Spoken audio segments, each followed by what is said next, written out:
जगदीप धनखड़ ने उपराष्ट्रपति पद से अचानक इस्तीफा देकर सबको हैरान कर दिया और अपने इस्तीफे के बाद कई सवाल भी पीछे छोड़ दिए कि बीच कार्यकाल में जिस तरीके से उनका इस्तीफा हुआ, अब उनकी जगह कौन लेता नजर आएगा। सबसे पहले ये जानते हैं कि अब चुनाव कितने दिनों में हो जाना चाहिए। देखिए, माना जा रहा है करीब 6 महीनों के अंदर इस कहीं ना कहीं बड़े पद पर एक नियुक्ति हो जानी चाहिए पूरी प्रक्रिया के तहत, जहां पर चुनाव होगा। और आंकड़ों के आधार पर देखें तो पक्ष पार्टी काफी मजबूत नजर आ रही है, यानी एनडीए दल काफी मजबूत है। 457 करीब उनको वोट आराम से यहाँ पर मिल जाएंगे और 350 करीब यहाँ पर विपक्ष के पास एक संख्या रहेगी। ऐसी स्थिति में विपक्ष इसी संख्या को कैसे बहुमत के पार लेकर जा सकता है? अगर देखा जाए तो हम राजनीति के इतिहास के पन्ने को पलटे तो पता चलता है कि आपका कैंडिडेट कौन है, इस पर भी बहुत कुछ निर्भर करता है। क्योंकि हमने कई बार सदन के अंदर देखा है क्रॉस वोटिंग करते हुए नेताओं को, लेकिन वो क्रॉस वोटिंग करने पर मजबूर एक चेहरा करता है, और वो चेहरा होता है एक ऐसा मजबूत चेहरा जो अलग अलग जाति समुदाय को साधता है, साथ ही साथ उन लोगों को भी साधता है जिनको लगता है कि इनसे हमारी राजनीति चमक सकती है। जैसे कि महिलाओं को कभी आगे कर देना। जब इलेक्शन की बात आई थी राष्ट्रपति पद की, तो हम सभी ने देखा था कि कैसे महामहिम पद के लिए यानी राष्ट्रपति पद के लिए द्रौपदी मुर्मू को आगे कर दिया था, एक आदिवासी समाज की महिला। जब महिला चेहरे की बात आई तो ममता बनर्जी की बात कर ले या मायावती जैसे बड़े चेहरों की बात कर ले, इन सभी ने अपना फैसला पलटा था। उससे पहले 2017 की भी अगर हम बात करें राष्ट्रपति चेहरे के लिए, जब रामनाथ कोविंद और मीरा कुमार को आगे किया गया था, दोनों ही दलित चेहरे, तो मायावती काफी खुश नजर आई थी। उनका कहना था कि कोई भी जीते बनेगा दलित ही एक राष्ट्रपति। लेकिन इन सभी समय के बीच अगर हम देखें विपक्ष क्या करेगा, क्योंकि ऐसा माना जा रहा है कि विपक्ष अपनी ताकत दिखाने के लिए अगर चुनाव होता है तो वो एक चेहरा आगे कर सकता है। लेकिन आज के समय में वह चेहरा कौन हो सकता है? तो एक कह सकते हैं कि कयासों के आधार पर, या फिर यूं कह लें कि हाँ ये पॉसिबल हो भी सकता है, तो उसमें नाम मायावती का जोड़ा जा रहा है। उसके पीछे का कारण यह है क्योंकि यही विपक्ष चाहता था कि 2024 के चुनाव में मायावती साथ आए। अगर मायावती 30-35 सीटें भी निकाल लेती हैं तो उनको प्रधानमंत्री फेस के तौर पर दिखाया जा सकता था।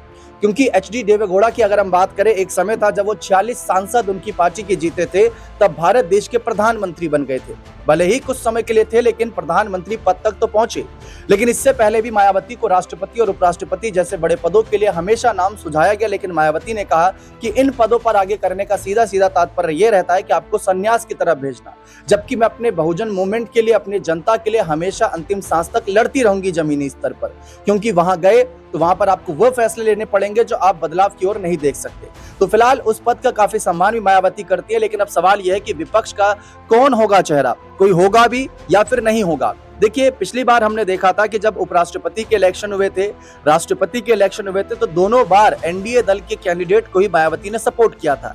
ऐसी सिचुएशन में सवाल ये उठता है कि मायावती जो एक दलित चेहरा है और दूसरी तरफ देखें तो उनकी पार्टी राजनीतिक हाशिए पर चली गई है, अगर उनकी पार्टी के लिए कोई संजीवनी बूटी साबित हो सकती है तो वो ये शायद यही फैसले हो सकते हैं कि अगर यहाँ पर कुछ बड़े फैसले ले लिए जाएं और विपक्ष का साथ दिया जाए तो हो सकता है कि मायावती की वापसी जोरदार तरीके से हो और उनकी बसपा की भी वापसी हो। क्योंकि लोकसभा चुनाव के वक्त भी यही बात रखी गई थी कि अगर मायावती इंडिया अलायंस के साथ जाती हैं, पीएम या डेप्यूटी पीएम फेस के तौर पर उभर कर सामने आती हैं, तो काफी हद तक दलित समुदाय इनके साथ फिर से खड़ा नजर आएगा। अब वही बात उपराष्ट्रपति पद के लिए भी सामने आती है कि जगदीप धनखड़ के बाद कौन। इसी सवालों को जानते हैं कि यहाँ पर क्या माहौल बन सकता है। हमारे साथ हमारे खास वरिष्ठ सहयोगी अमन सर मौजूद हैं। सर, इस फहरिस्त में बड़े बड़े नाम जोड़े गए। बिहार के मुख्यमंत्री नीतीश कुमार की बात कर ले, ऐसे तमाम और नाम। इन नामों के बीच अगर मायावती का जिक्र करें तो शायद बुरा नहीं होगा, क्योंकि दलित चेहरों को साथ सकती हैं। 20%, उत्तर प्रदेश में 19% अगर हम बात करें, बिहार में दलित वोटर्स हैं। इलेक्शन दोनों राज्यों में ही है आने वाले वक्त में, और पूरे भारत देश में देखें तो मायावती की पार्टी कभी तीसरे कभी चौथे नंबर पर रही है। ऐसी स्थिति में मायावती अब प्रधानमंत्री शायद ना बन पाए या बन पाए वो बात अलग है, लेकिन उपराष्ट्रपति की अगर अपॉर्चुनिटी इनको मिलती है विपक्ष की तरफ से तो कैसे आप देखते हैं? देखिए, बिल्कुल। और बीजेपी का जो कार्य है वो बिल्कुल अलग कह सकते हैं रहता है हमेशा, क्योंकि बीजेपी बहुत दूर तक का सोचती है। बिहार चुनाव की बात करें तो आपने सही कहा, लगभग 19-20% के आसपास दलित वोटर वहां पर हैं। और मायावती एक बड़ा नाम उत्तर प्रदेश की राजनीति में रही हैं, 3-4 बार की मुख्यमंत्री हैं, 69-70 साल की उम्र के आसपास हैं। तो ऐसे में एक कह सकते हैं उम्र उन्होंने राजनीति को दी है। और यहाँ पर ये भी कहा जा सकता है कि जिस तरह बीजेपी के अप्रत्याशित रूप से सपोर्ट में रही हैं, यानी सीधे तौर पर तो नहीं लेकिन अप्रत्यक्ष रूप से वो बीजेपी का साथ देती रही हैं। 2024 की ही बात करें दीपक 2024 में बीजेपी ने कह सकते हैं कि जो 16 सीटें अपनी बचाई उत्तर प्रदेश में, उसमें सीधे तौर पर मायावती का हाथ था। अगर मायावती इंडिया गठबंधन की तरफ होती तो बीजेपी की जो 32 सीटें थीं वो घटकर 16 ही रह जाती। तो यहाँ पर ये भी कहा जा रहा है कि मायावती ने हर वक्त पे बीजेपी के साथ खड़े रही हैं, भले ही खुलकर सपोर्ट नहीं किया, लेकिन पर्दे के पीछे का सारा खेल ऐसा रहा है, क्योंकि आपने देखा हर बार उनके ऊपर ये आरोप भी लगे हैं कि वो खुद जीतने के लिए नहीं बल्कि बीजेपी को जिताने के लिए चुनाव लड़ती रही। और अब ऐसे में जबकि उम्र का ये पड़ाव है, और अब हम देख भी रहे थे कुछ समय पहले ये चर्चा भी चली थी कि भाई अगर वो इंडिया गठबंधन में शामिल होती हैं तो उनको पीएम बनाया जा सकता है। लेकिन चलिए वो दौर तो खत्म हो गया, लेकिन यहाँ पर अगर उपराष्ट्रपति का जो पद है अगर वो खाली हुआ है, और चूंकि दलित समुदाय से आती है मायावती, तो हो सकता है बीजेपी दलितों का वोट साधने के लिए यहाँ पर मायावती के नाम पर भी मोहर लगाता हुआ दिखाई पड़े। क्योंकि देखिए दीपक, कभी तमाम नामों पे चर्चा है, कभी जो नीतीश कुमार के नाम पर चर्चा होती है, कभी वसुंधरा राजे के नाम पर चर्चा होती है, कभी हरिवंश नारायण के नाम पर चर्चा होती है, यानी कई नाम ऐसे जो लगातार निकल कर सामने आ रहे हैं। लेकिन मायावती का फैक्टर कहीं ना कहीं इस आधार पर भी हो सकता है कि उत्तर प्रदेश और बिहार दोनों जगह पर जो दलित वोटर हैं उनकी संख्या काफी ज्यादा तादाद में है। 2027 में उत्तर प्रदेश में भी चुनाव है, तो ऐसे में अगर कोई दलित महिला उपराष्ट्रपति बन जाती है तो आप ये मानकर चलिए बीजेपी एक बड़ा दांव लगाती हुई नजर आएगी, और इसका फायदा उसको बिहार चुनाव में भी मिल सकता है। भारतीय जनता पार्टी भी कहीं ना कहीं दाव लगा सकती है, ऐसा मंसर का कहना है, क्योंकि भारत देश को अभी तक महिला उपराष्ट्रपति एक कह सकते हैं लिस्ट के अकॉर्डिंग अगर हम देखें इतिहास के पन्ने पलटे तो नहीं मिली है। महिला यानी आधी आबादी को साधने का काम, दूसरा दलित वोटर्स को अपने पाले में लाने का काम, तीसरा ये मायावती की पार्टी के लिए बेहतर साबित हो सकता है फैसला, क्योंकि 2027 के यूपी विधानसभा चुनाव से पहले हर कोई इसी जुगत में जुटा हुआ है कि मायावती वापसी कैसे करेंगी। क्योंकि ऐसा बहुत बार देखा गया कि बीजेपी की बी टीम होने का आरोप मायावती पर लगा है। समय समय पर ऐसा दिखाया गया है कि मायावती ने बीजेपी को कहीं ना कहीं अंदर खाने सपोर्ट किया है, खुलकर सामने नहीं आई हो, भले ही अपने कैंडिडेट उतारकर कई बार एनडीए दल का पक्षपात लिया और इंडिया ब्लॉक का खेल बिगाड़ा। ये बात राहुल गांधी खुद कह चुके हैं। ऐसी स्थिति में अगर हम मायावती की भी बात करें तो मायावती अगर आज जमीनी स्तर पर उतर जाए तो बहुत से लोगों का मानना है कि उनका जो वोट बैंक है, कोर वोट बैंक, उनका फिर से साथ देगा। क्योंकि ऐसे कई उतार चढ़ाव आए जब मायावती को लगा कि यहाँ पर पार्टी डगमगा रही है, कई नेताओं ने साथ छोड़ा, तब वापसी उन्होंने करी है।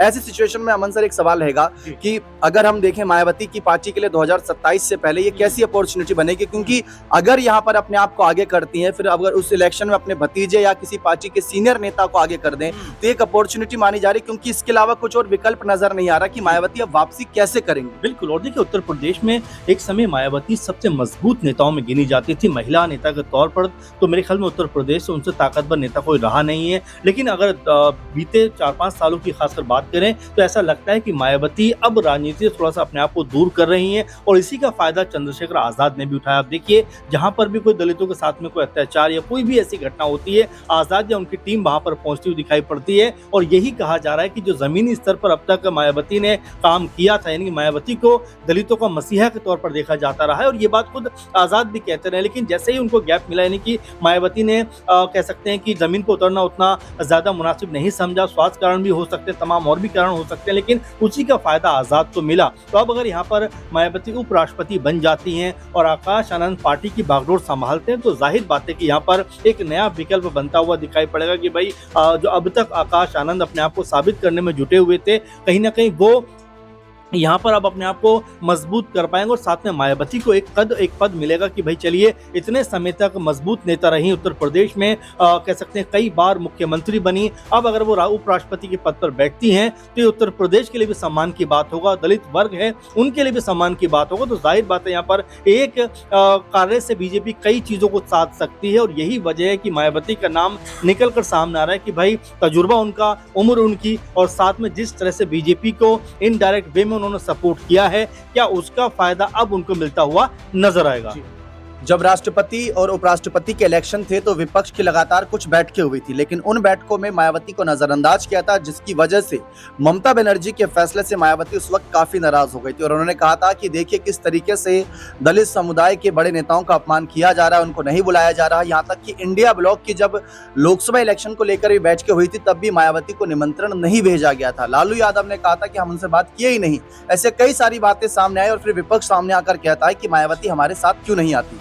पहली बात, विपक्ष मायावती को साथ देना चाहता है या नहीं, क्योंकि जिस तरीके से दलित वोट बैंक लूटने में इस समय सपा, कांग्रेस, बीजेपी लगी पड़ी है, ऐसा नजर नहीं आ रहा कि उनका मायावती की जरूरत है। लेकिन मायावती को किसी एक बड़े पद की आवश्यकता है, एक ऐसी संजीवनी की आवश्यकता है जिससे बीएसपी की यूपी में वापसी जोरदार तरीके से हो सके। अब देखते हैं इस मामले पर आगे क्या अपडेट आती है। फिलहाल विपक्ष अपना कैंडिडेट उतारेगा भी या नहीं, ये भी देखना दिलचस्प रहेगा। बने रहें चैनल के साथ। बहुत बहुत